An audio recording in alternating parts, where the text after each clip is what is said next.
In this video, I will be teaching you how to use Hailuo AI image to video option. So for that, it is actually pretty easy. Let me just fix it.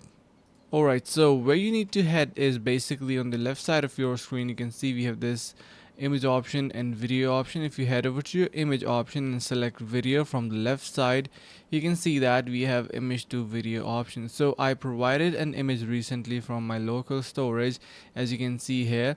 And once I do, you can see it generated a video which is something like this. So you can see how amazing this looks, and you can see below I also provided another image. You can see the image history, this train, and it generated this kind of amazing animated style video. So I'm really liking this train one.